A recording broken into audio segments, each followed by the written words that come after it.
国内再报第2起个案感染新型猪流感，进一步检验确定为 H1N2V 病毒。主要这个病毒都存在是这个猪只的低病原性的流感病毒，那偶尔也会有人类的感染的一个报告的一个病例，但是多为轻症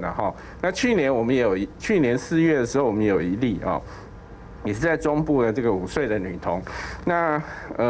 全球目前大概至少有45例。国内第2起又是孩童确诊，住在中部，家中从事情绪养殖业，9月24号出现发烧、肌肉酸痛等症状，26号就医验出 A 型流感阳性，事后医院送检才发现是 H1N2V 病毒。所幸女童6位同住家人经过检验都没有发现感染，没有显示人传人的证据，属于散发个案。但国内先后2起个案都高度怀疑和养猪场有关，主要都还是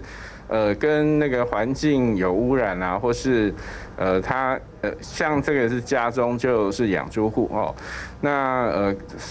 去年那例也是一样，也是家中是养猪户，所以主要还是跟猪类的或禽类的一个接触是一个主要的感染源啦，或是环境有污染，那这个部分当然就是要勤洗手。国外案例同样是以孩童确诊居多，至于吃了受感染的猪只有没有可能被传染，目前没有相关证据显示，但疾管署还是提醒，除了多洗手，也尽量不要生食禽鸟蛋类肉品才安全。3立新闻李文胜、柯玉生台北新闻报道。